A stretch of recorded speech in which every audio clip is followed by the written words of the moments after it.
নগরীর বাসলাইশ ও বায়েজিদ থানায় হাজীপাড়া যেন জলাবদ্ধতার আরেক নাম। বছর জুড়ে এই এলাকায় সামান্য বৃষ্টি মানেই দিনের পর দিন পানিবন্দী জীবন। প্রায় ৫০০টি পরিবার দীর্ঘ ১ দশক ধরে হাঁটু পানি থেকে কোমর সমান পানির সঙ্গে বসবাস করছে। আমরা কাজে যাওয়া ডেলি কাজ করি, কাজে যাওয়া আসার অসুবিধা এবং জলাবদ্ধ দিন মজুরি কাজ করি, ডেলি কাজ করি। এগুলা বরে বউ বাল বাচ্চার চাল ডাল আনা নেওয়ার মতো ব্যবস্থা নাই এবং খাওয়ার ব্যবস্থা নাই। আমার বউ খোলা এখানে আশেপাশে যারা আছে সবাই চলে গেছে। একদিনের বৃষ্টি তাদের জন্য হয়ে দাঁড়ায় সপ্তাহব্যাপী দুর্ভোগের সংকেত। এখানে রয়েছে সরকারি প্রাথমিক বিদ্যালয় ও মাদ্রাসা, কিন্তু জলাবদ্ধতার কারণে শিক্ষার্থীদের স্কুলে যাওয়া কঠিন হয়ে পড়েছে। মসজিদে নামাজ পড়তে যেতেও ভিজে যেতে হয় মুসল্লিদের। আগে কিন্তু এই সমস্যাটা কিন্তু আমাদের আজকের না, এই সমস্যাটা আজকে থেকে ১৫ বছর ধরে এখানে অনেক ভালো ছিল, আমরা অনেক খুশি হতাম পানি হলে। কিন্তু এইভাবে পানি হবে এটা আমরা ভুগবো, এই জিনিসটা আমরা কোনোদিন কল্পনা করতে পারিনি। যেহেতু এই আমরা আজকে ১০-১২ বছর ধরে পানিতে ভুগতেছি, পানি আসলে যেগুলো নামার কোনো স্কোপ নাই। এই যে পানি আসলে কতদিন ধরে পানি জমা? এই পানি আজ ৩ দিন, আজ ৩ দিন কতক্ষণ মানুষের সাহায্য করি বাবা, ভাত খাওয়ার এখন কতদিন নামি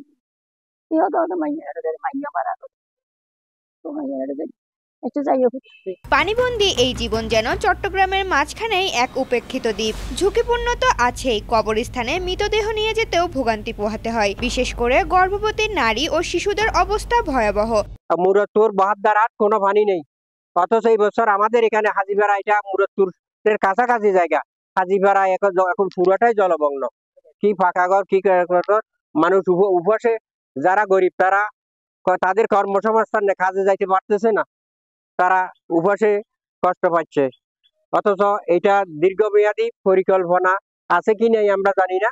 বর্তমানে যে নালা করতেছে, সেই নালা ১.৫ ফুটের যে নালা করতেছে, নালার জন্য পাবলিকে জায়গা ছেড়ে দিয়েছে, অথচ সেই জায়গা নেই নাই, নালা ছোট করে যাচ্ছে। মেয়রের দিক কিছু হইতে পারে, তো রাজনৈতিক প্রকাশিত হিসেবে জানে, হয় প্রয়োজন থাকলে এটা করে দিলে একটা স্বভাব হবে। মসজিদ মাদ্রাসা আছে, সেগুলি কি করা যায় না যায় এই নিয়ে বুঝতে পারবে।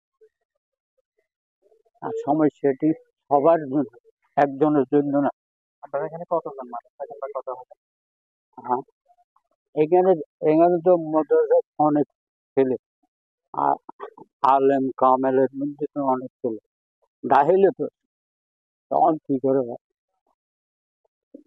কিন্তু এই অসহনীয় বাস্তবতার এখানে নেই কোনো কার্যকর সমাধান। এলাকাবাসীর দাবি শুধু উন্নয়নের গল্প নয়, বাস্তব সমস্যা দেখুক প্রশাসন। বর্ষায় নয় বরং শুকনো মৌসুমেও হোক স্থায়ী সমাধানের উদ্যোগ। হাজীপাড়া আজ একটি এলাকার দুর্দশার গল্প নয়, এটি নগর পরিকল্পনার ব্যর্থতার জ্যান্ত প্রমাণ।